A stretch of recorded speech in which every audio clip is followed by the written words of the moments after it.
Staff meeting Thursday, December 29th, 10 a.m. 2000, what is it? 2022 still? Okay. I remember being a kid and thinking, 2001, I'll be a grown-up. We'll be in space. We'll have flying cars. Now what do we got? We don't actually have any of those, do we? We don't, no, and it's getting worse every day. And we've got porn, OnlyFans, and social media, and liberals. Fuck, it's like the antithesis. And no grown-ups. I was promised Star Trek, damn it. And what I got was a Brazilian favela. Those four things are actually kind of just one thing.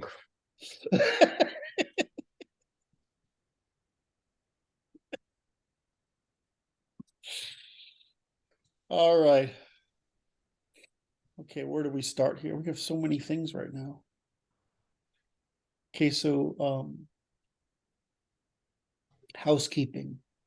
Brandon is gentlemanly giving advice, helping me work through the content of the website. The website appears to be, if I'm right, Brandon, everything we know of is working? No. What? No. What's not working? Well, most of the links in the footer don't work. Okay, okay. The homepage works and the menu works, right? The menu's looking. We've got to go fix the navigation appears to be fixed. Right. And so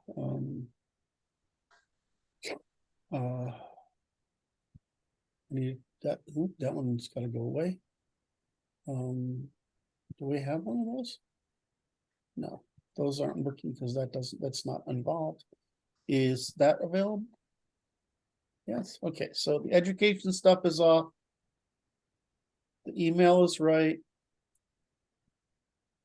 Okay, so the education in the footer is not working. Is register? Yes. All right, so we're not doing too bad. No, it's all right. Functional. So we had a heck of a time though. Well, Curt did. Well, you were sitting there with me. We had a heck of a time getting to work. And all the way I get to explain to Brandon what's going on, and he gets to say, well, that's fucking ridiculous. And I'm like, yes, exactly. This is the life of software engineers.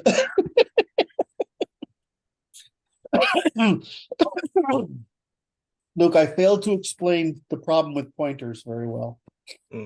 Yeah, which is where you spend most of your time if you're doing real programming. Whereas when we're working with this kind of stuff, we're doing configuration management. Anyway, where are we? Am I logged in? I'm not logged in. I always preferred programming to scripting, right? Anything on the web, I just consider it all scripting, because when you're programming, you're telling a computer what to do. When you're scripting, you're asking the computer to do things for you. You're asking for permission. So it's a terrible arrangement. You don't ever want to be asking a big dumb box for permission to do things. No, like the same as our position with government. Right. Yes, we should be programming our government. I don't gotta make a note now. Not scripting our interactions with it.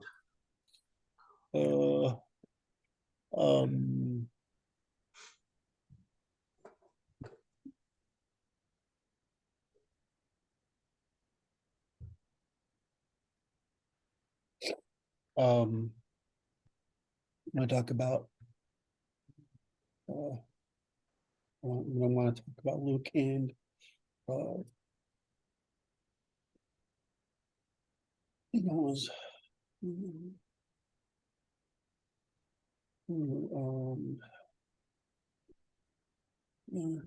sorry, I'm just making my notes on topics so I know what to ask you brilliant minds about.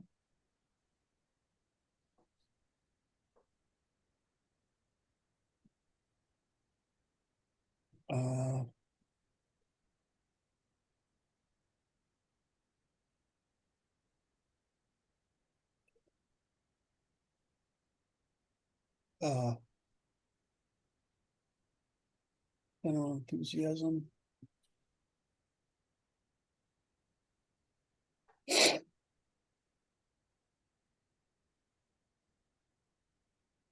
Okay, got it. All right. So what we're just talking about. Oh, so I'm working with Brandon and I are working on the activism content, which is, you know, all that stuff. And unfortunately, I'm running out of gas fairly quickly still. To last night was the first night I got my CPAP machine. I slept 18 hours. So I suspect I have some sleep debt problem. So, so we'll see. We're still running out of gas, but we're doing good work. I feel good about it. Brad is out this week, but he will be back this weekend, so I'll be back with content on him. Brad has sent me excuse me, I should say this.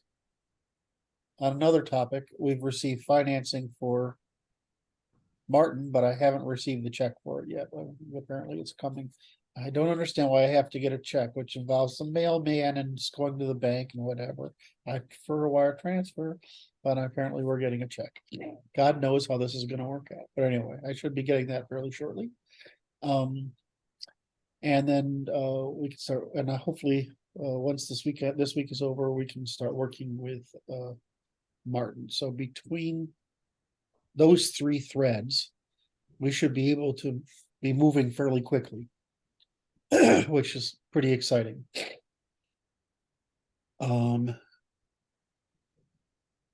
So my response to that is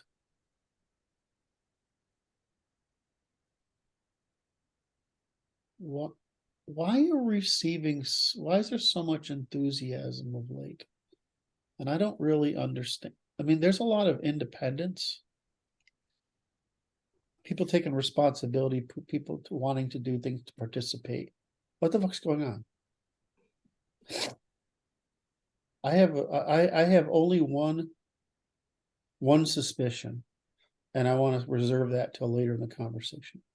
So just curious, what the fuck is going on? Any ideas? You guys are way better at populist shit than I am. I don't understand why, right? Are you looking at the guys we interact with, or are you talking broader? Are you seeing it on social media in general, or what's your scope here? Maybe they're related. Well, they're for certainly related.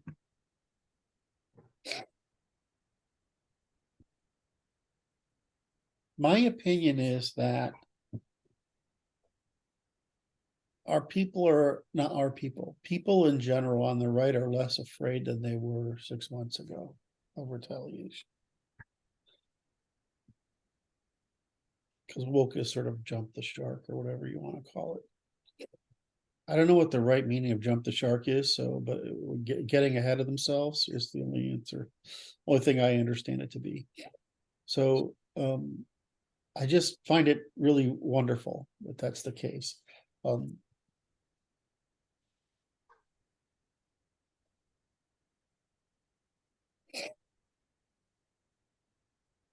So no thoughts, nothing? We're unsure what you mean by enthusiasm.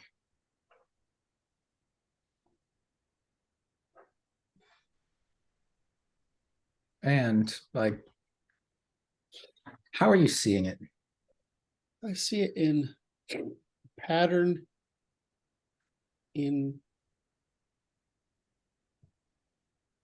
I see it as a pessimism, optimism. I see a tweak toward optimism in discourse. That means, it's just a pattern of watching stuff go through and determining sentiments. And I posted a thing this morning, which I didn't expect to get. Twitter's helping a lot, and Twitter's probably affecting my perception quite a bit. But I posted a thing on Twitter this morning where I said it's relation to Musk asked, well, we updated all these things, and so Twitter should be faster. It is, by the way.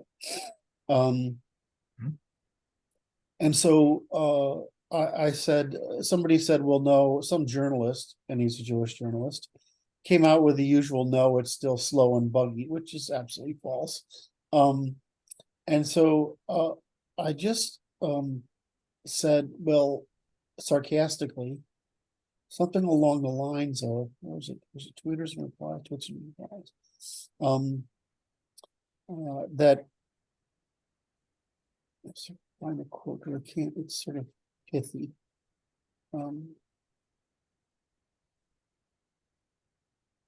Something to do with. But I talk too fucking much. Look at this. Here it is. So Musk says significant back-end server architecture rolled out. Twitter should feel faster. Well, yesterday, it went through a tremendous spike in failed performance and having to relog in. But ever since then, it's huge. And so some guys give me some sarcastic response, and I said, well, is it slow? Is it bugs? That's not Twitter. The slowness is journalists, and the bugs are their failed ideas. But don't worry, your finances are collapsing, and your business is dying, and your extinction is near. Well, holy shit, I got a lot of negative feedback about that, which is betraying the lack of confidence they have, which doesn't usually happen. So that's just an example of the change in their sentiment versus, I mean, I've almost doubled my I've increased my follower count by 50% without doing anything. Could it be because now they actually see your tweet? I think they see our tweets.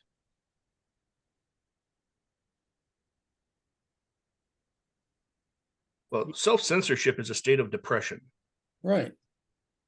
I don't just mean emotionally. I mean you're actually depressing your thought process as you're self-censoring. So the looser that gets on social media, the less evidence of depression we're going to see. Okay, so when back in 19, I said, they're gonna get past the election and they're gonna start going censorship full blown in every media, because that sense, which you're just describing, which I don't know what to give it a name for yet, is required on the right for opinion formation, right? So coalescence of opinion formation. And so that expression, so is the optimism we're seeing just a reaction to the increase in potential for self-expression, alleviating depression? Is that what we're not sensing I'm sensing is the optimism as depression is relieved? Yeah, and I would say rather than it is optimism, but it's closer to the natural state instead of the depressed state that we've grown accustomed to seeing. Okay, all right, yeah.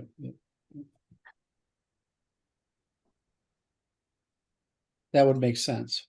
So what we're seeing is a return to normal, and I'm interpreting that as optimism. Yes, because it's just terrible. I'm just seeing a change in the direction. All right.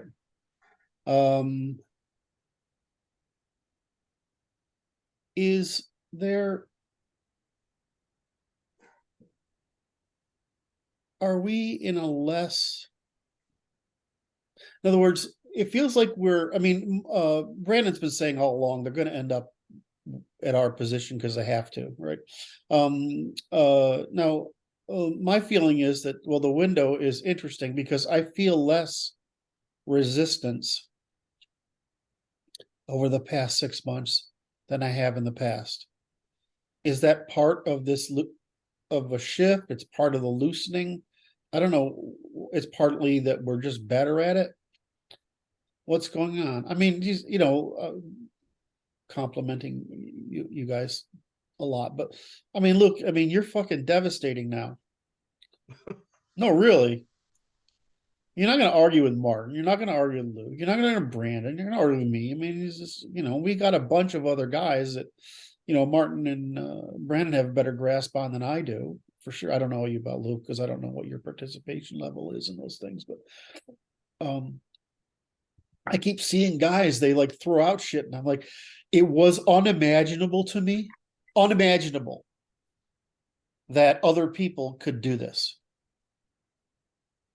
Yet it's happening. And not only is it happening, you guys are like fucking phenomenal. I mean, Luke, look what you just said a minute ago. That's like the conversion of psychology back to normalcy from feminine bias. I mean, but the explanatory power just in psychology is phenomenal, right? So would you have imagined we could get here and then we would have people who could do it? I mean, I saw Scott Throne today. I don't know these guys' real name. I'm kind of frustrated that I don't know some of these people's real names because I feel like they're precious little nuggets we need to pamper. But I mean, you got guys like Devon and Scott, and of course Contra Fabian. I hate referring to people by aliases because it feels so empty. Try not to bring their full names up on public streams. Yes, I understand. But from the standpoint of would you have thought we could get people to make that fucking leap in thinking? 5 years ago, 6 years ago? I didn't. I think for some people, it's just a leap in explanatory power. So I mean, they were thinking, okay, fine. They were thinking fine. They just couldn't put it into words. We give them round it or put it into words. For some people, because we've opened the path for development cognitively, where it was previously always stifled. All right. Poppers. I mean, academia infantilizes you. Therapy convinces you that you're a slave to your emotions. Mhm. All the literature says, get comfortable with your suffering. Mhm. What are they supposed to think or do? Yep. All right. So okay. So we're giving the same thing that happened in the past, right? You have every time we go through a revolution, there's something that's bothering everybody, right? That they can't express what they mean in some sort of terms. And so they rely on a previous generation of concepts, but do just the best they can do. What we're giving them is a lot better. Well, I mean, the explanatory we're providing is just insane, right? I mean, it's insane to me. I mean, it's complete. Yes, that's the thing. It's no longer partial. Well, yeah, we still had fun. Like we were talking, Martin was going over thing. I don't understand who didn't and he's right? I mean, this whole thing of emotional consistency. Well, I need work. We sort of worked on that, right? That was a pretty good back and forth. Yep. Because the problem is, how do I put that more consistently? I mean, right. And it's because if Martin is saying this isn't right yet, then it's probably not right yet. Saying that, I just didn't understand what you mean. Yes. No, but I mean, if you don't understand what I mean, it's not there yet. You know what I mean? That's how I look. Ambiguous in the It's cell. not ambiguous enough. So I mean, okay, well, so we trash that around, but that's good. But the method works, right? I mean, it absolutely works. Okay. And I know what we're doing, right? What I see us all starting to do is, what is the first principle before this that limits the range of explanations that can be here, right? And okay, then it's got to be in this frame. Otherwise, we don't know what frame we're being consistent with. So we for this consistent frame. You always chase causality back to first principles, and in our project, I don't want to chase it back to who can be held accountable, because going any further than that is, you got to stop somewhere and extract restitution. Well, I know, but that I don't know if that's going back as so much as concluding. When I Yes. right, so it's more concluding because you have to have the explanation before you can determine who's making the. You have to find the cause before you get to the point where you're saying, well, somebody's violating. Until we deal with frame of reference, which was what was happening in the chat. It's like, well, Right. Unless you think the retaliation started with the other person. Yes. Now what? Yes, which was a brilliant Martin. I don't know who did that. Was that you, Martin? You put that there? It was retaliation. I mean, first of all, the fact that we had that discussion, yeah, from my point of view, right? The fact that discussion exists of that quality was like, this doesn't happen anywhere else. You got to sit in philosophy classrooms and read that shit and realize how shit it is by comparison to what we're doing. And it's fucking hysterical. right? For me, it's just the baseline now. That's really profound. So could you state that and clarify it? It's just how I always think, and I Yes. largely interact with people that can understand that. Yes.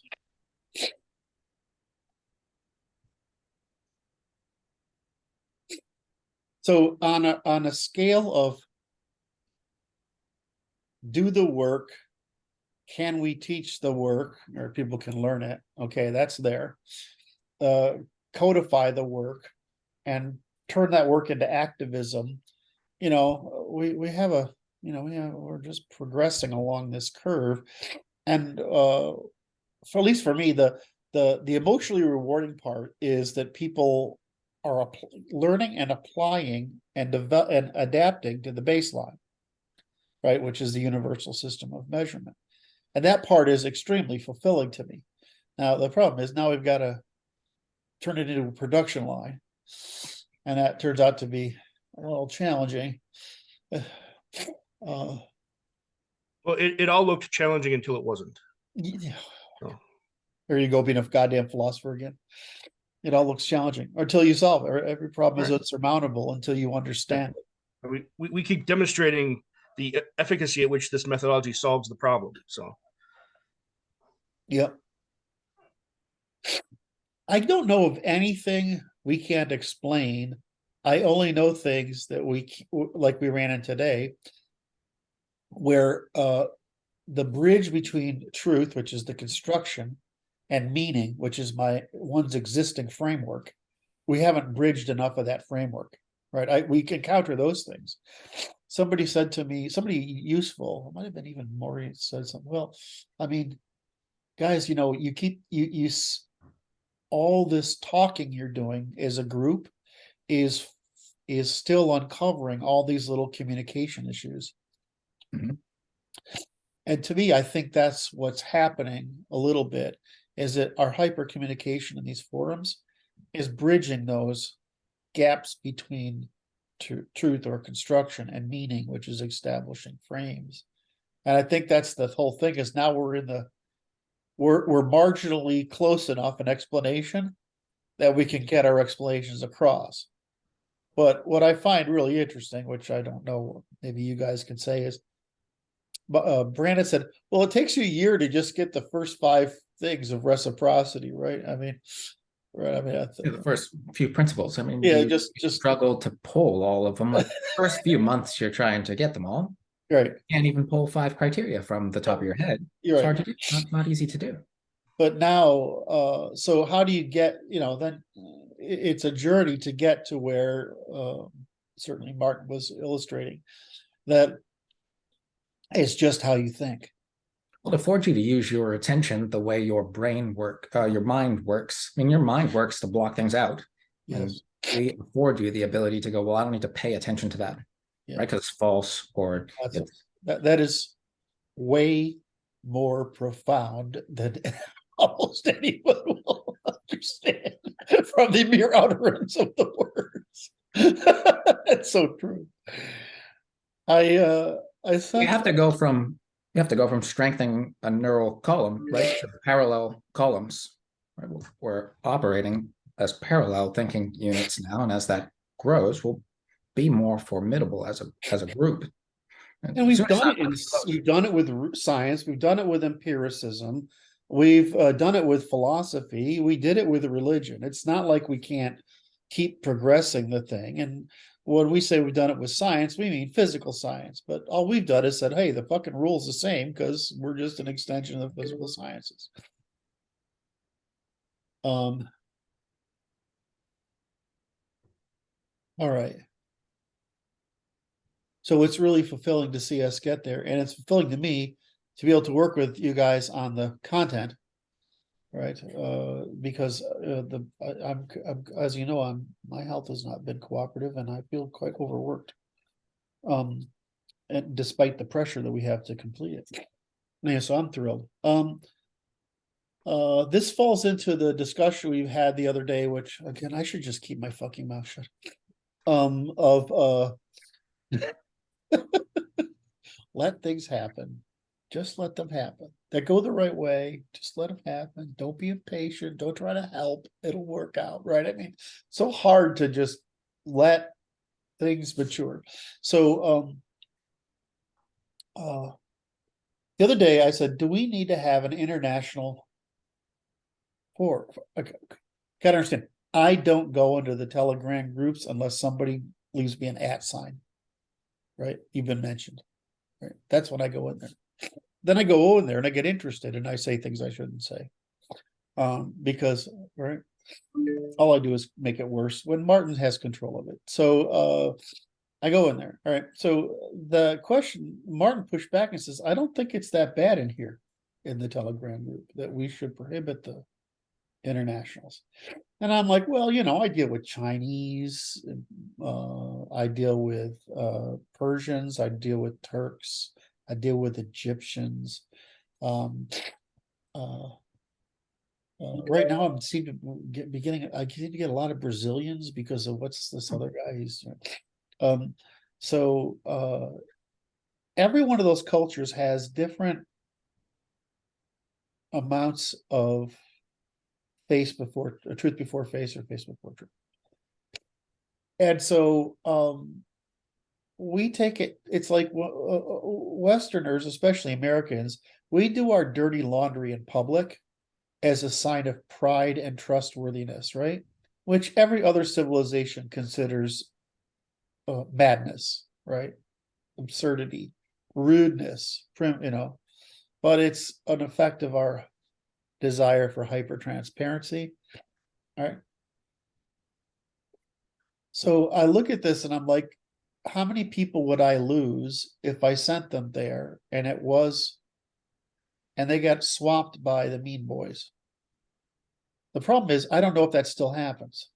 I was saying that meanness wouldn't be directed towards them, but yes, we would of course be absolutely honest about their groups, about their people. So if they can take that, yeah, that would be an issue. I think that's good. I believe that it's like I can talk to, like I can with Google Translate, because I know how these groups think. It's very hard with Arabic, because they think very differently. But for most groups, I can get in their head and I can put a sentence structure together in their frame of reference that makes the bridge without being too offensive, because I try to bring them along. And I just think the delta between the faceless, face before truth, and truth before face spectrums is pretty high. And so it's more like, it's like, if we had enough overseas international participation, I'd actually separate them by civilization. Does that make sense? So I could talk to people in their own terms. But then Eventually. I find, what? Eventually. But you're Right. going to Martin's going to sort you the best ones socially. And then you Right. just split them off when they're ready to steward their own people. Well, hold on a second. Well, it's different agendas. So we have a lot of people who are rightly frustrated about a problem of internal conflict between tribes, right? And so our guys are trying to answer a certain problem in the West. In the rest of the world, they're not having that problem. They're having a problem with their own governments, right? Right. And so the problem we're trying to address, the focus is different. Their focus is not Western culture, but Western institutions that they can learn from and apply to their circumstance, largely to better their lives. Our problem is actually we have a hostile elite that's undermining us intentionally from within. All right. And so we have what's more of a socio-political problem, and those other cultures have what they consider institutional or development problems. And so what I feel like happens is there's a conflict of visions here between what they want to master. We have to defeat the enemy within.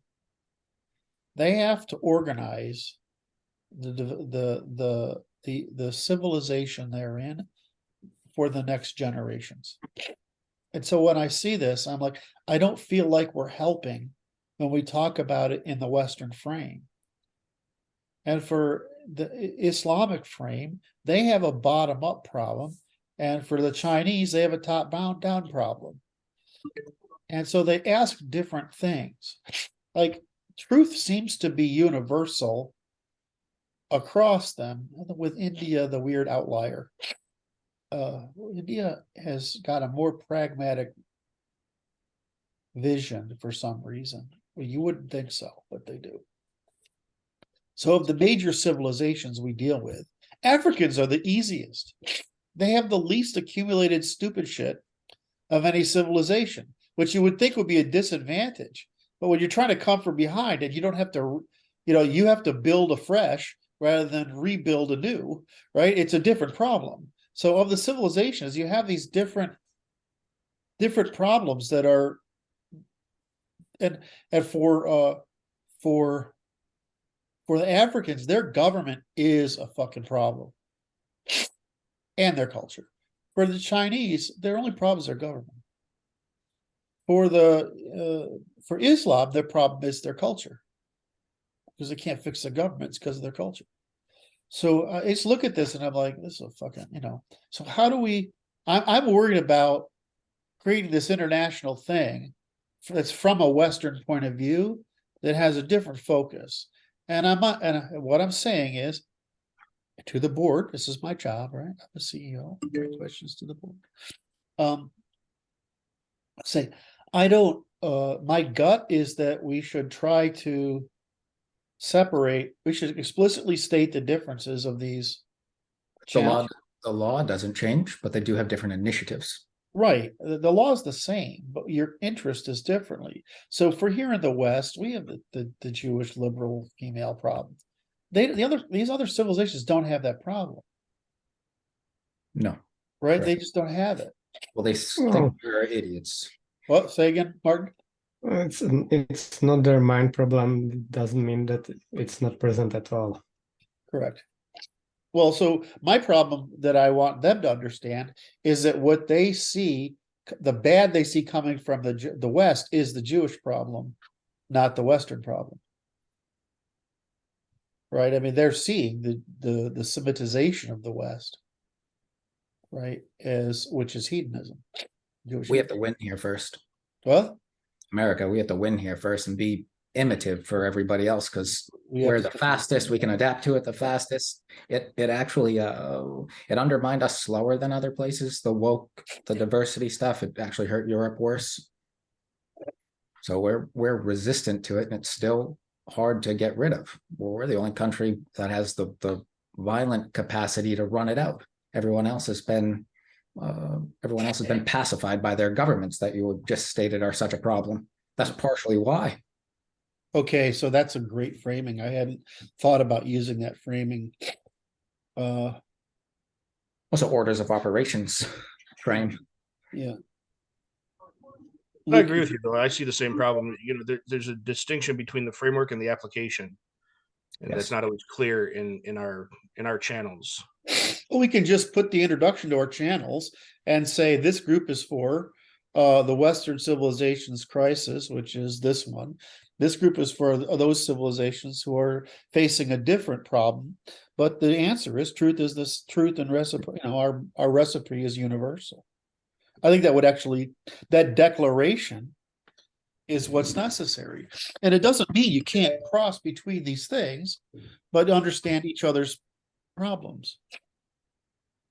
Martin, I'm trying to test your sensibility for this. Yeah, that makes sense. Okay. I want a representative from every group to be learning the framework and bringing it back to their group. Okay, that's an interesting way of putting it. The framework, the application. Yep. Oh, that's very smart.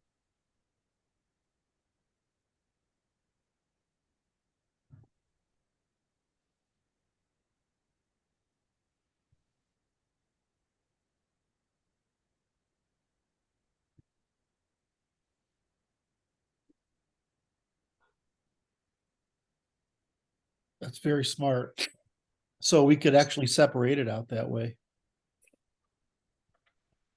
Because I want to be able to say to somebody, that's not relevant for this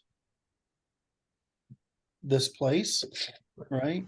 I don't want to have some Islamist go into the Western, I just don't, right? I mean, that doesn't help us at all, right? But I don't have a problem talking to him in his frame.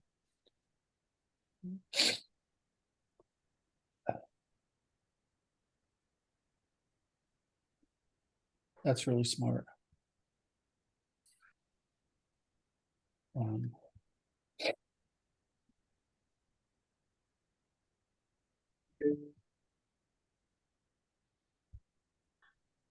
Okay, that was really helpful. Thank you.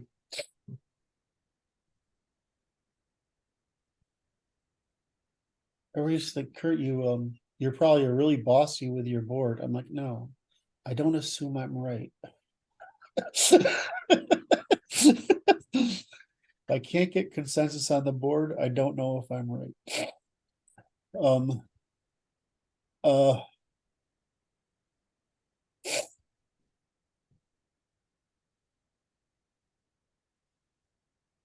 Okay. Who brought up scripting the government? I said those words. Yes, okay. I didn't write enough of it down to reconstruct it. We were talking about the distinction between programming and scripting, right? Whereas if you're giving instructions to a computer versus asking, for permission from a computer, right? Through a browser, through some sort of web application, right? So Brandon said that mirrors what's happening with governments. I mean, I suppose it's iterative through all the scales, right? We're asking permission, we should be giving commands. Right.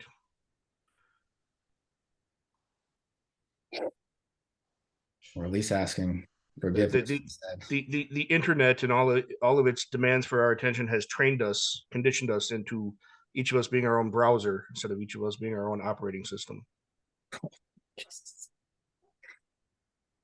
Well, I mean, what you're saying is that our via negativa system of government is the government is an administrator refereeing our requests from one another.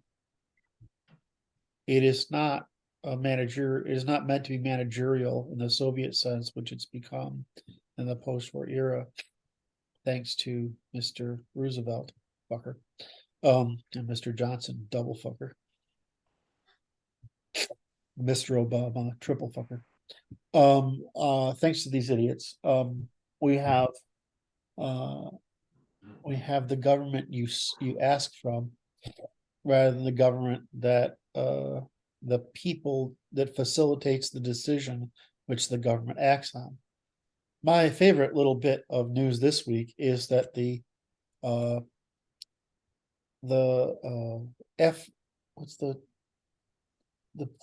tobacco firearms, ATF. the ATF is trying to deny this, or the Supreme Court's ruling. Well, what does the Supreme Court do when rule of law is gone? When they just ignore a judgment by the Supreme Court? Oh, the only answer is you have to start shooting people. That's the purpose of the Supreme Court. So we don't have to fucking start shooting people. And it's over this stock thing, the whole thing is all these regulations are nonsense. I mean, the only thing that it has some legitimacy is explosives, right? And automatic weapons. And the only reason is, it turns out that through experimentation, we've learned these things are not valuable. I mean, these things aren't. First of all, there isn't a militia need for a grenade, an individual need for a grenade, until you got into a war, right? There's no individual need for a grenade, right? That's a militial problem. there's no need for automatic weapons until you get into combined arms, where you need to use suppressing fire. Because you know, the truth is, if you know how to shoot an automatic weapon, right, you can actually get a more. It's better to have a lower cyclic rate, because you can control it. You can hit what you're aiming at. I mean, this is just what we've learned from the science. I'm not worried about controlling, rate, what do you call it, automatic weapons so much. I mean, I don't really care myself, but it is good to have higher level training required for that, right? And I would say there should be a certain requirement for explosives, and I've certainly military explosives, but these are degrees in the social hierarchy. But they're trying to go out there and say we can't have this stock or that stock or this, and this fucking nonsense. It's just incrementalism. Doesn't make any difference. Nobody goes around and with Hollywood guns doing their stupid shit, right? They just do their stupid shit without it. So what do you do when rule of law is out the window? That's the first question that I have. Is there anything else? Is there any choice? I mean, once the Supreme Court is denied, it's over, right? There's no king. Yeah, that was your last line of defense. That's the Supreme Court is your last line of defense because we don't have a king. Well, everyone is then justified in their violence at their own behest, because anything that would adjudicate a dispute other than you has been removed. So you're the decider, not the law. Our entire system right now exists on the fear of going first. Yes. Say that again. That's the point. The point we've reached. The cracks are so significant that the entire system exists right now upon the fear of going first. Correct. Nobody wants to be that martyr, that sacrifice to kick things off. Not only that, they say that out loud. Yep. I'm not going to be first. That's what they say right to your face if you're talking to them. Well, yes, smart thing. Perhaps we should make a plan and all move at once and see if they could catch us, because I doubt it. We really only have, they claim the military is excised. The number of people they can field is 200,000. Most of them would defect to us. Did you see the Secretary of State's comments the other day? No. He was defending our withdrawal from Afghanistan because we're engaged in Ukraine, and his argument was that it's impossible for us right now to support more than one ally. The Secretary of State of the United States of America said that out loud to the press. It's true. And you know what's funny is we actually lie all the time. They lie all the time. You couldn't have kept that a secret. Well, I mean, look at it. This that greenlights every bad actor on the planet. Right. Well, you know, here's the funny part though is we have the arms. We have the physical assets to do it. We don't have the men, and we don't have fucking ammunition. That's what pisses me off. I mean, I can sort of like maintaining capital equipment. I can understand that it's expensive, whatever. Not maintaining men, I can understand that's a savings because it can be scaled up or down in about a year period, right? But not maintaining your strategic supply lines and not maintaining an inventory of weapons such that a little Ukrainian war can run down your supplies. And we got some guy called China over there, right? I mean, what kind of asshole do you have to be to do? What kind of what's the defense secretary? Secretary of Defense do you have to be to let that happen? I mean, that's just, you have to not be a Secretary of Defense. Well, right. It's part of the Clinton. The Clinton destroyed the character of the military, and Obama destroyed the leadership of the military. And now they're going after to gut the very nature of the military as masculine, under the ethics of the military. Yeah, you're not gonna spool up on demand with that kind of ethic. No, it's not going to happen. So it's demasculinization. All right, so Okay, so this question of we've moved from the state as an administrator, a referee that manages the markets, referees the markets by which we demand or request from one another, right, which is the production of commons, into a managerial state where we have to request from the state instead of one another, right? That's what's happened. And the state doesn't give a fuck, right? Because if we look at the hierarchy of whose demands are satisfied, they're the elites and special interests, and the public's interests are never satisfied. So obviously we've moved to a managerial government. You can't make demands while you're a dependent. No.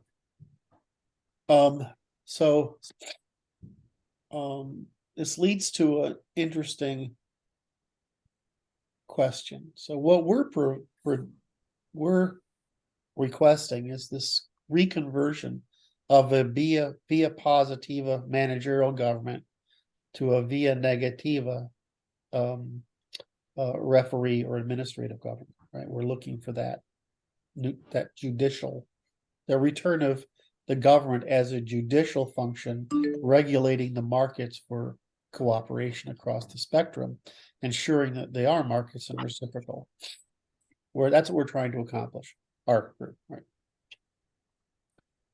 And that is the limit of the government we're willing to cooperate with. Correct. And all else is compulsion or coercion. Now, this is the optimum for all people who are willing to take responsibility. But it's not the optimum for people who want to be dependent, who want to evade responsibility. So we even said, okay, well, that's possible under the law. Just separate because these two things are incompatible. So we've gone from petitioning one another under the administration of a state to the management of a state, right? And we want to say, okay, we're going to move to one where the state is more limited and more constrained to its previous condition, which is administrating the voluntary cooperation between classes. So in this, the changes we've proposed include things like you have to pass, the law has to, if you want to pass legislation, it has to pass the test of whether it's legal. Lawful. All right. And then you're liable for both the proposition of and enactment of something, a legislation that is unlawful, regulation legislation. Actually, command regulation and legislation that is unlawful. You're liable, personally liable for it. And so this will set up a fact that the judiciary, the judges of the law, are involved in the legitimation process rather than just the delegitimization process. Does that make sense? So right now they can throw shit against the wall, throw it to the population without it being lawful. This is how we can warrant the judge's decisions in legislation creation, right? They would have to restitution from the judges. You could be punished by putting forth correct legislation that was unlawful, which will have a huge impact on it. Those people, however, forces will seek to undermine that. So we have a competing judiciary, which is to say, you may have thought it was lawful, but in practice it's not. So that's still the Supreme Court. So you have a via positiva court system and a via negativa court system.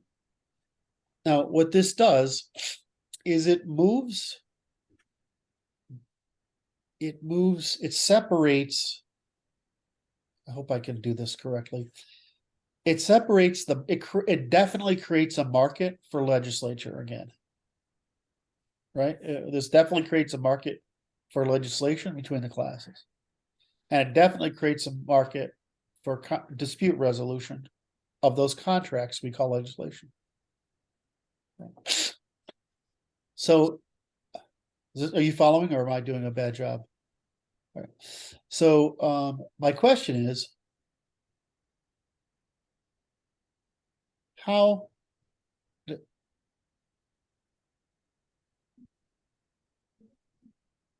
I want to ask how I frame the question will suggest things I don't want to suggest. So I try to figure out how to ask the question. Could that over judicialize? I don't think so. Could that over judicialize, or is it restored judicialization? In other words, my view is it would move from democratic majoritarianism back to natural lawism. Does that make sense? And I think that would educate the population. What I'm asking about is what weaknesses result, what vulnerabilities result from that process. Because my gut is, without a monarchy, to say the judges have been corrupted, just like the legislature has been corrupted. I don't know how to fix it without standing back to our current position of we have to start killing people because we have no monarchy. I mean, the monarchy is really simple. It's one or two fucking people, right? It's a handful. It's a family, right? You kill a monarchy, you got control. Right? So they know of that. That's why monarchies tend to behave reasonably well, because you can kill them. The problem with an organism like a bureaucracy, it's very difficult to kill, which is why you need a monarchy, and so you can kill bureaucracies. So I'm saying, are there any holes you envision with having to have legislation pass a test of lawfulness? Because that's a theory, right? All legislation is theory, right? We can't hold people accountable for the unfucking predictable, right? I mean, I can't think of everything. That's not huge.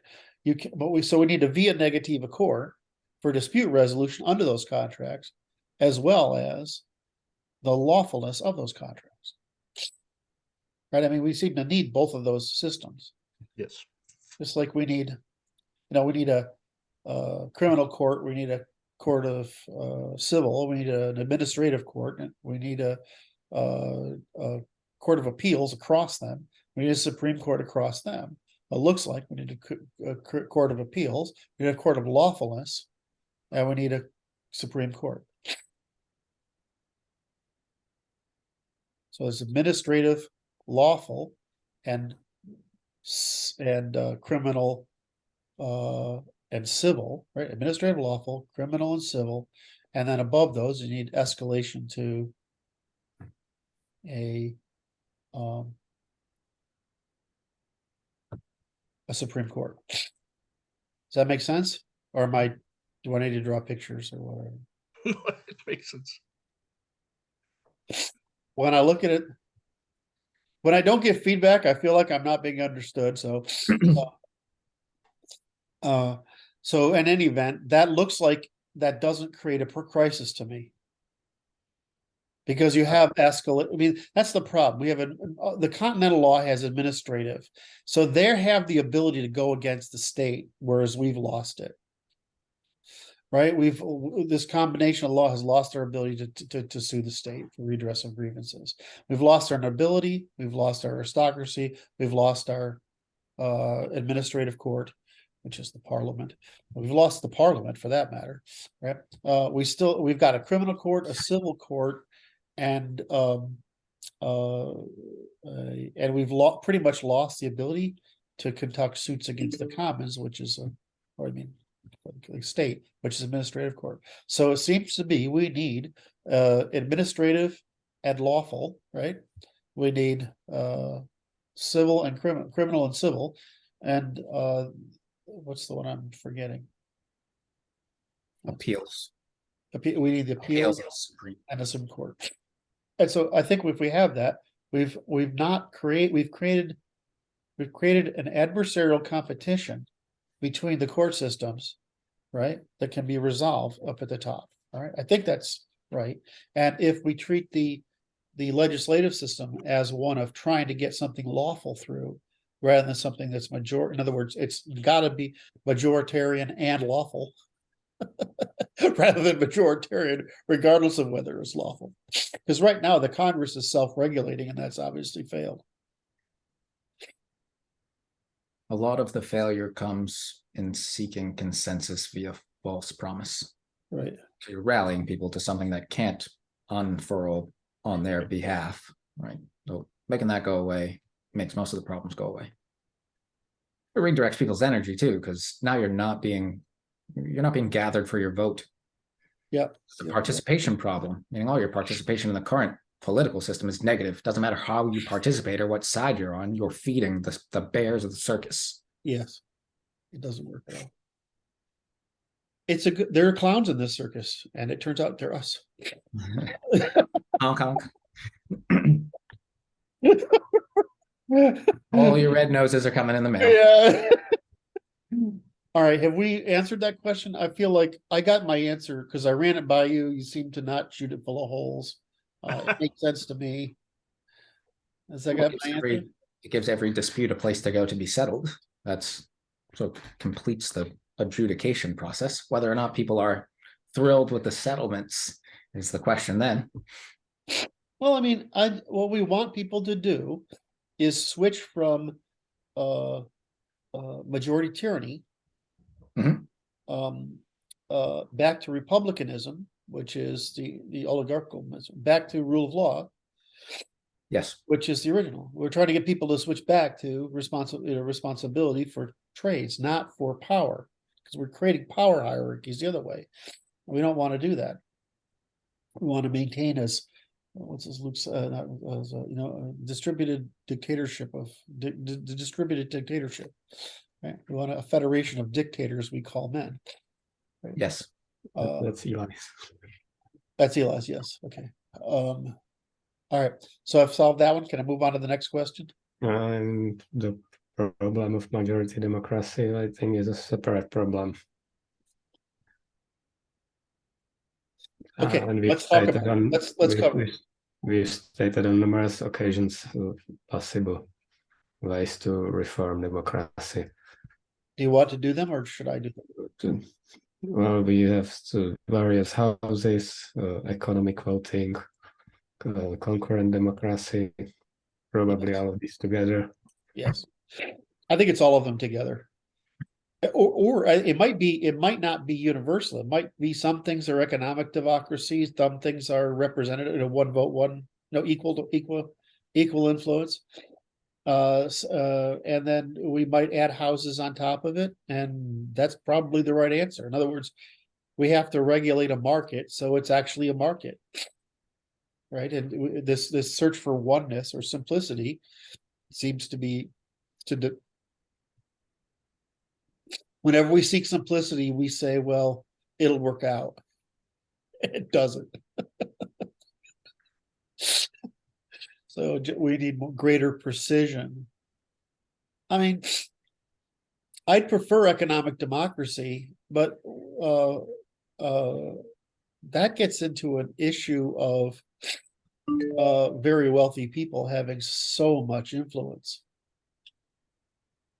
Economic democracy by house doesn't cause that problem, right?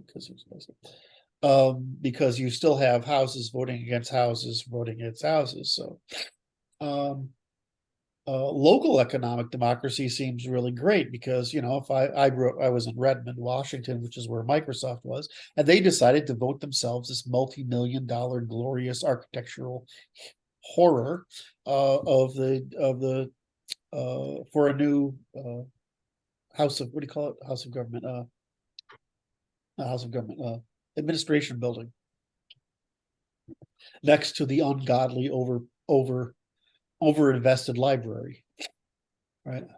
So next to the police station that makes a lot of money by trapping people into involuntary taxation by lots of traffic and infractions, right?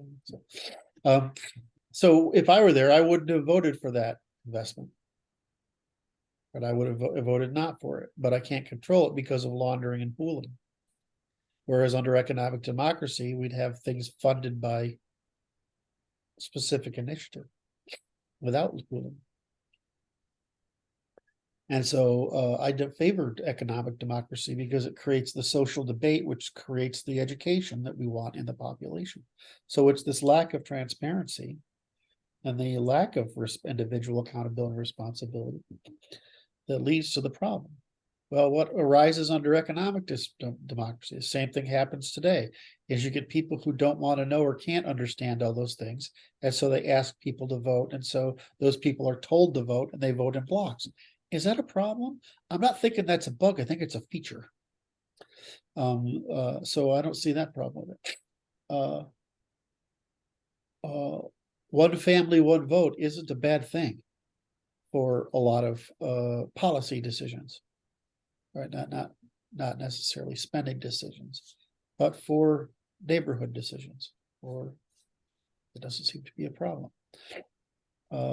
Representative democracy, it turns out to be useful whenever the amount of shit you've got to process is too much for the individuals to process. In other words, rather get up.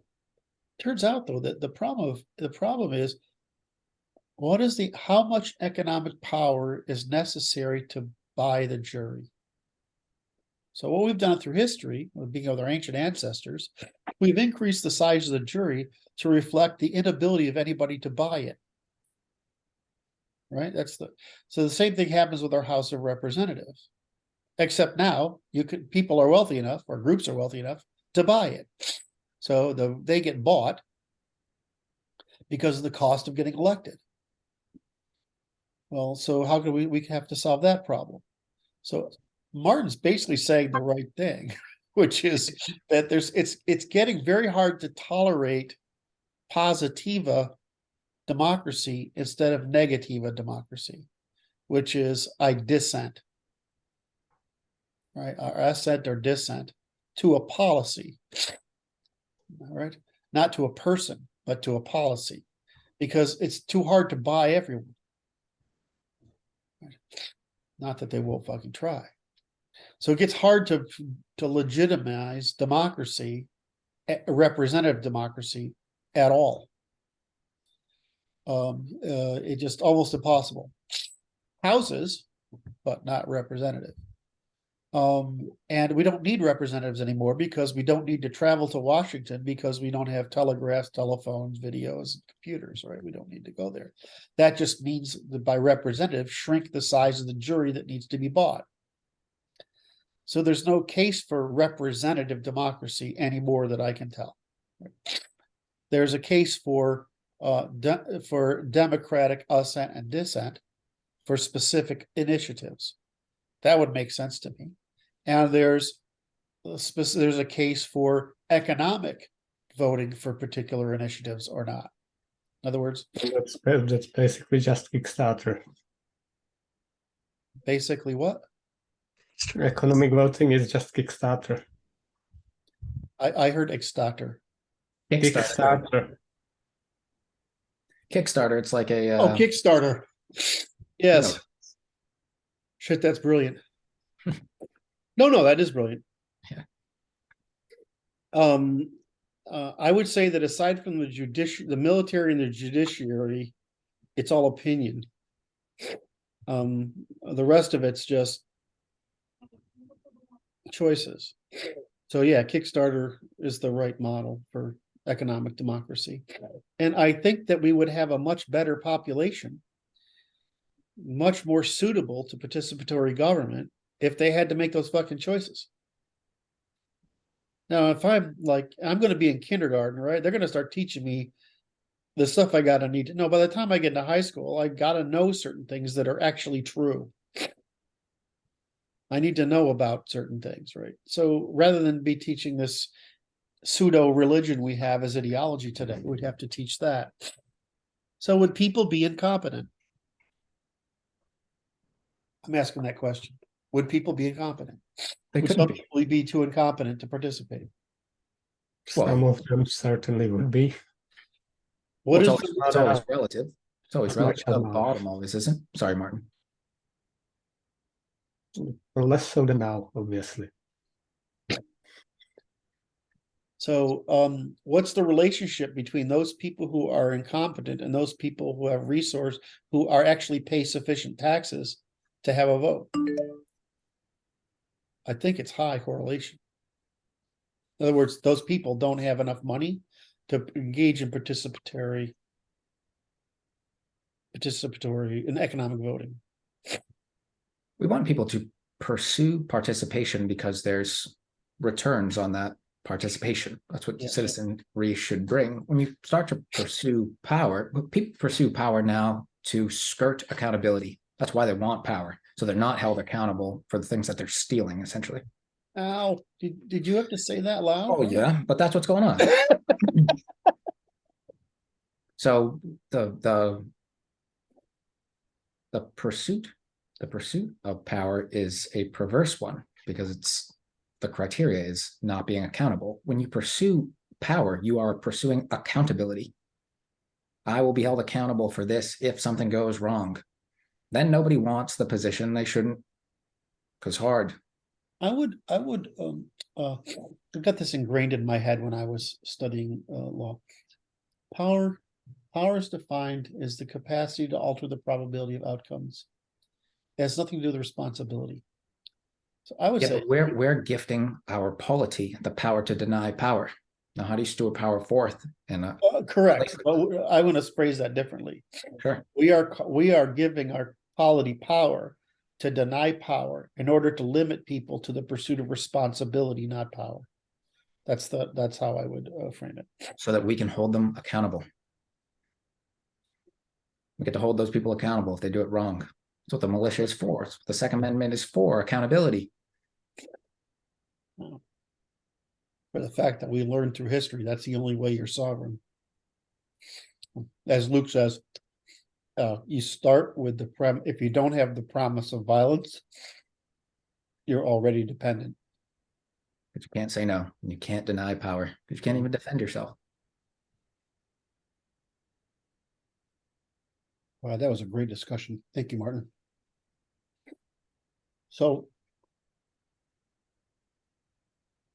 the argument I'd make for any kind of representative democracy, and I don't know, it's that we don't have limits on the scope of these commons anymore, right? The federal government ought to be managing a commons of states, not people. yes, They should be making no rule at all that affects any individual. correct. So that they're exceeding the scope of the commons that they're intended to serve. Now, if that commons was restored, Wait a minute. But we are promising members of the Federation rule of law. right, and that's where the I just want to make representation sure would come from. that right. yeah, okay, that's consistent across the spectrum, but the state is limited to interstate relations rather than right than intrastate. That's where representation would come in. Mhm. So explain that, because I think that's useful. But because we're promising, rule of law between states or across the Federation, members of the Federation would be represented in that body. And so that's the only role that I see for representative government or democracy at all, is in that participation. So I'm going to try to. So you would say that a Senate was a valuable thing. As it was originally defined as the Senate being appointed by the governors, yes, that was the king, that was the monarch in our system. Yeah, the Senate was a proxy for the nobility. Yes.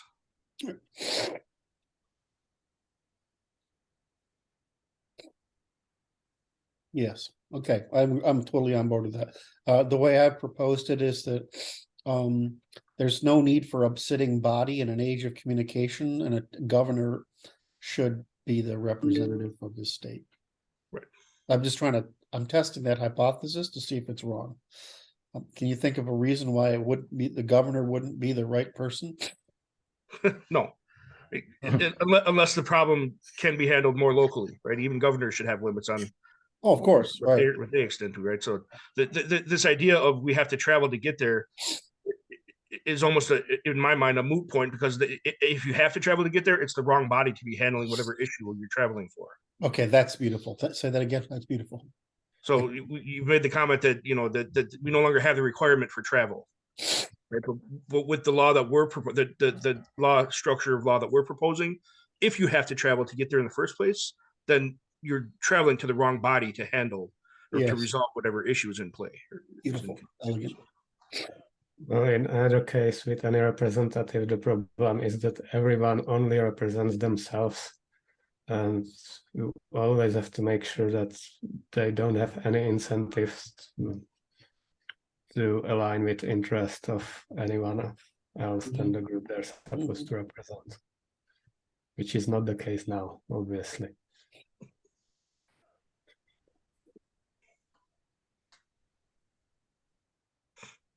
Beautiful. All right, have we ended that topic? I think so. Can I move on to a fun one?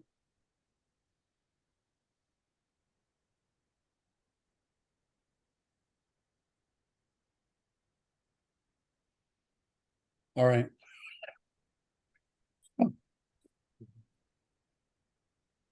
I gotta find it. I gotta find it.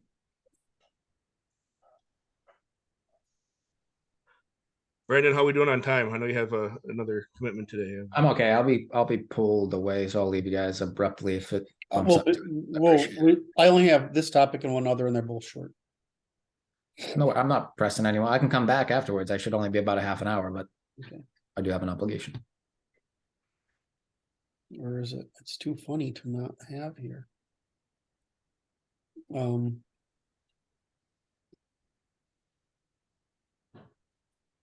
Yeah.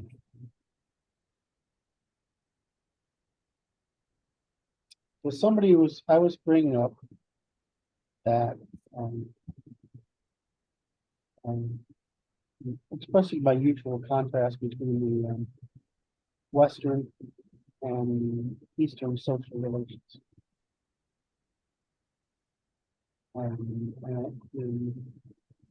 Curt, fix your mic. How's that? Better? All right. So I said, I prefer the clarity and honesty of Eastern European intersexual relations. Women have tools available to them. The first is they make an X with their arms that says break contact, which I don't know. In my experience, we all adhere to, all the guys adhere to. The next is that they slap you. And the third is they get the guys around them to beat you up. So what I like about this is the total absence of word games. Actually, that's one of the things I absolutely love about Eastern European civilization, or I think of as Russians in particular, is the absence of all this bravado talk. The minute you cross a line, you get a punch in the face. Well, this, and are all variations of the punch in the face. And so the purpose of saying this was that I feel like that what's caused is this escalation. In other words, the utility of that kind of interphysical contact, which I'm going to say is intersexual violence, like slapping, prevents the socialization and the verbal warfare that results when someone isn't told that's the limit, and beyond this limit is violence. And I'm expecting this tweet to get deleted, by the way, and maybe it has already. I'm not really sure. It seems like I can't find the damn thing. No, here it is. I said, I'd rather have, I said, the counterintuitive virtue of soft interpersonal violence, which means limits, discipline, dispute resolution, as limiting escalation into the Western consequence of intersexual warfare. I said, you know, somebody says, well, yeah, you find it, those Russian women slapping you adorable until it's not. I don't know, dude. I've always found it kind of adorable. I don't think that's me, but I'd rather have physical force from a woman that I can defend against versus her natural use of social force by undermining, sedition, treason, betrayal, which are the female means of escalating violence. The West is currently inverted because we put up with the female method of sedition and treason, while the Eastern Europeans seem to not. And that insight will be profound if you think about it.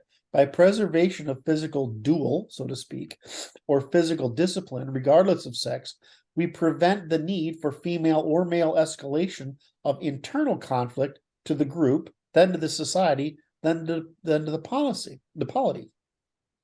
The obvious answer then is from the evidence is that the Eastern Europeans are correct socially, even if they're not legally and politically, and we're correct legally, even if we're not socially and or politically.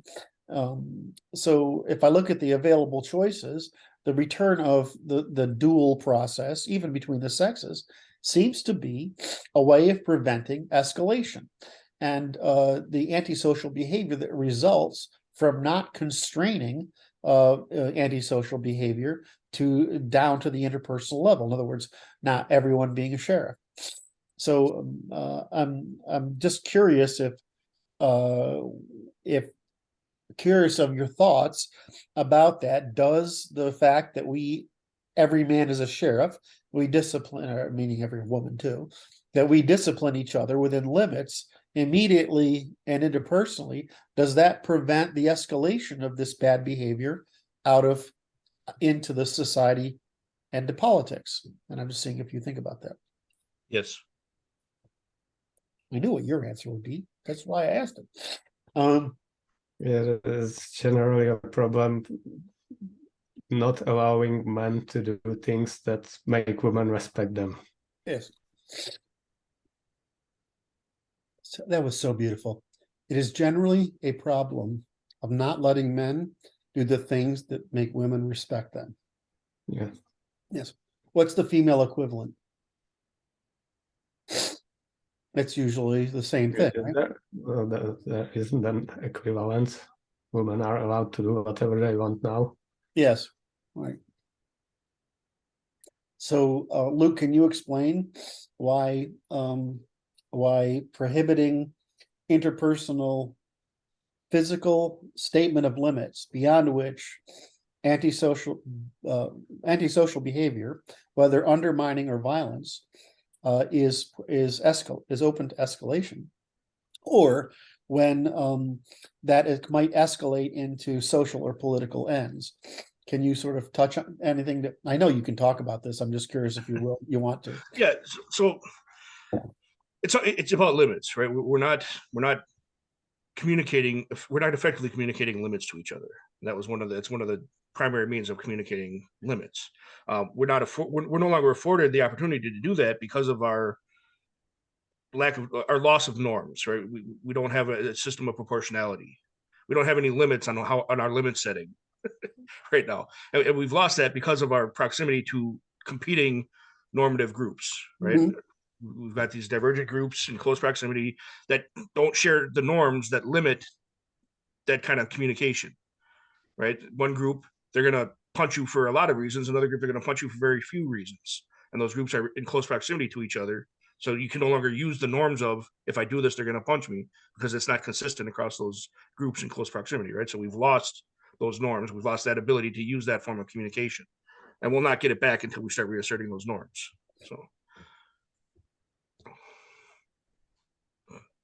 the price of not is the escalation into the next realm at scale. Yeah. It's social political, then, and we end up with where we are today. So my ask is, didn't the Jewish left's integration into our society intentionally target the suppression of this under the auspices of suppressing racism? Of course. Well, Martin knows because he's studied why, because they absolutely did. That's exactly what they did. Because that's what the neo-Marxists did. They came in and they said, we can't win by class struggle, but we can win this by race struggle, because we can prevent white people from causing these other people to integrate by blaming it on race instead of integration, right? That's what they did. Mm-hmm. And then they extended it to women through feminism, which is that women don't need to be forced into integration, which means, ready for it? Responsibility. Accountability. Because why? Because women don't want responsibility and accountability. They see their status as achieving the lack of need for it. I'm waiting for some bit of wisdom to roll out of the team here. But it's like, Curt, you're stating the fucking obvious. I just the only pushback I have on that is that we often frame it as being forced into responsibility, but what we're really doing is we're denying you the externalizations. We're denying you your theft. We're Right. not forcing you responsible. You can choose not to do it at all, and then you don't have to be responsible for anything. But if you're going to do it, you got to pay for it. So we used to have this with the, I mean, Jesus was a hippie, right? Nothing wrong with free love, right? The hippies were free love, whatever, but they weren't asking to externalize any costs. I remember the Grateful Dead heads, right? They were the people who were high and stoned all the time, but they were just enjoying life, right? I mean, they weren't demanding anything. And so then, you know, we had we also had that whole ecotopia limit where I'm going to get out of the industrial military society and move out and live in a teepee, or, you know, build a roundhouse or live in a yurt or whatever. I mean, I don't know. I've spent a lot of my life on the West Coast, so I'm extremely familiar with that group of people, because Portland got the hippies and Seattle got the yuppies, and there's not much difference other than what they choose to reject and go after. So,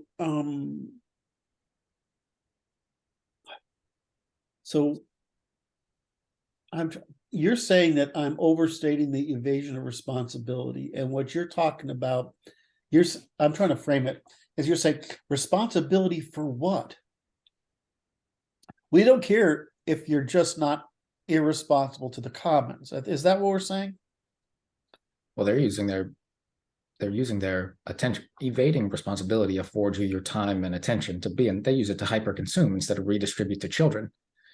Redistribution to children is difficult. Redistribution to care of your men is difficult. It takes your time and attention, but that's not hyperconsumption. I mean, we don't need everybody to be responsible for the commons, but I think what I'm trying to reframe Luke here is we need everybody to not be irresponsible for the commons. We can't impose costs on the rest of us. Externalize costs into the commons. Luke, is that correct? Yeah. Yes. You can't. If you can find someone to voluntarily cover your costs, do whatever the hell you want. You can't impose those costs or externalize those costs onto the commons. So the way I look at it is,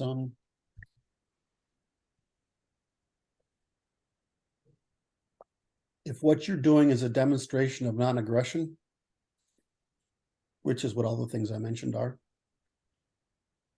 In my community, it's artists. They just want to check out because the game is too hard. And so they go off and they create a little art, and they don't live on a lot of money. And they live happily enjoying selling their crafts, and they make, 15 grand a year or something, or 20 grand a year. And they're fucking happy. I know I've met a lot of them. They're disappointed of their relative status, but I mean, any claims they're unhappy is contrary to all evidence being around them. Right. They're a lot happier than the rest of us who are carrying the shoulders of society. So I don't want any of those artists doing their drag queen story hour at the local children's library. Right, but those people call themselves artists. Well, so they're not. Part of what we're running into here is we're getting better and better at accounting for costs on the commons, and that's running into some of these behaviors. Well, I mean, I think I would say that that performing an art, right, a craft, artisan craft, right, as your preferred means of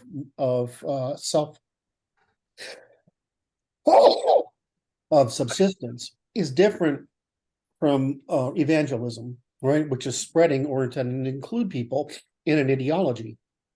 I don't think that's an art or a craft. I think that's an act of conversion or sedition. against the commons, because when we identify the commons, we give priority to the intergenerational family, not to individual consumption of it.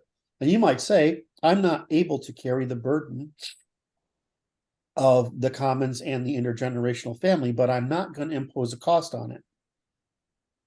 Whereas the people you're talking about are imposing a cost on that commons because they're baiting people into a hazard during development, right? Developmental hazard, which will most likely decrease their success and happiness in life. Well, then even if you can blame the hippies, you can blame the people that turned them into hippies in the first place. I almost followed that and I didn't do it. Somebody sold them some sort of narrative that make them believe being a hippie is a good life choice. Well, they're a reaction to the war, right?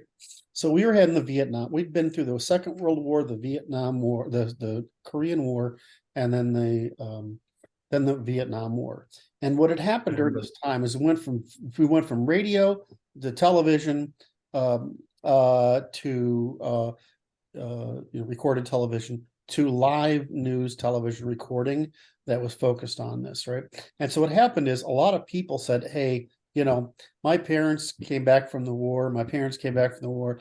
I just don't want a part of this. And the second thing is that which you're not aware of over there, is that the switch to the military industrial complex from the Second World War through mid 1970s, that was a huge transition for people. And if you I always like that movie Falling Down by what's his name? Mike Douglas. Falling Down. I don't know if you've seen it, but he's in the white shirt and the pencils and the butch haircut. Retaliating against that environment, which was very constraining when we had so much prosperity available, unlike what we'd had in the previous generations, there was a sort of movement to what's the alternative. And so I agree that these movements were started by people with bad incentives, which is what you're saying.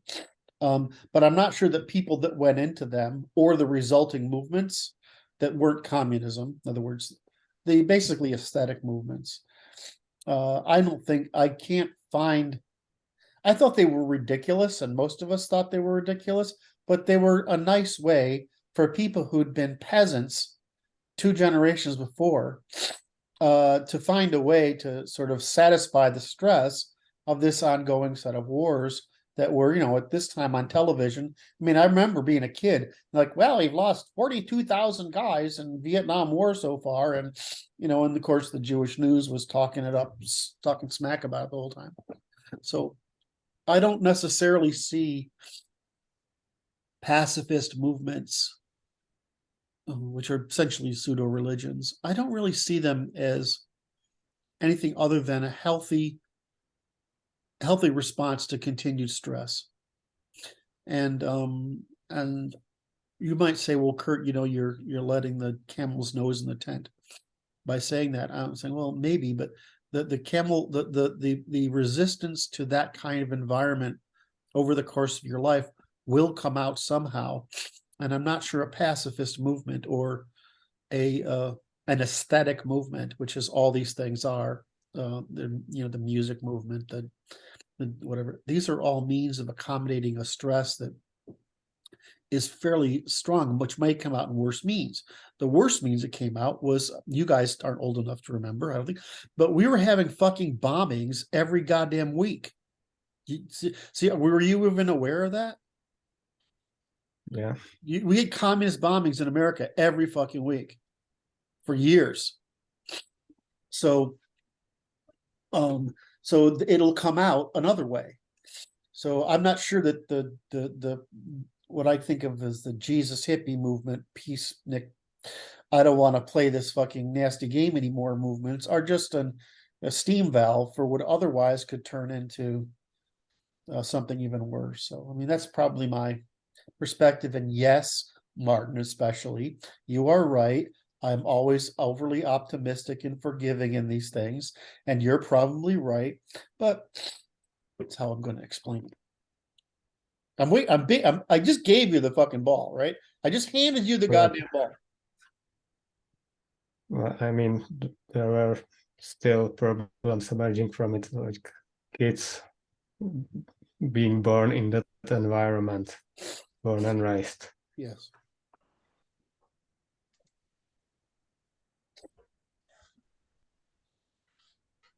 All right, so we handled the slapping violence issue, right? We have finished that. We finished this issue here.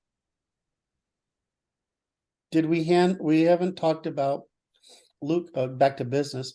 Luke and Noah's interview thing seemed to have gone over pretty well. Which I'm pretty happy with. I want to do your books. I think that would be really good. And so I think we should set that up. I was thinking about somebody else, but what Brandon is doing, given the rate at which because he's seeing now how fast I run out of energy working with me every day. He's saying preserve your energy to just Luke and Noah for now. Don't go too far. Because you run out of gas too fast. So that's what I'm going to try to do. That makes sense. Not overload. Anyways, that's it.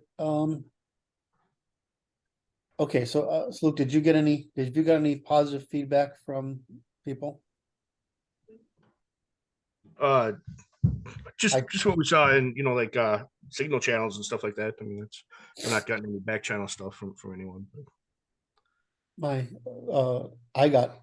I seem to see quite a few. The problem is our guys don't talk a lot. And so you have to multiply every post by 10, maybe more.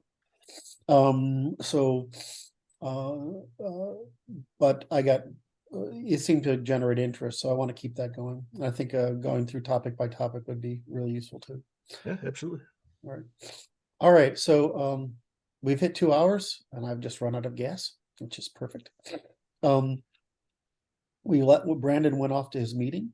So do you guys have any other topics you want to cover? Was today okay? Did we do okay today's meeting? Yeah. All right. I love y'all. Thanks for it. This is the staff meeting from Thursday, December 29th, 2022 in about 2 hours. Please like, subscribe. You can donate again. Leave comments. We love it all. Thank you very much.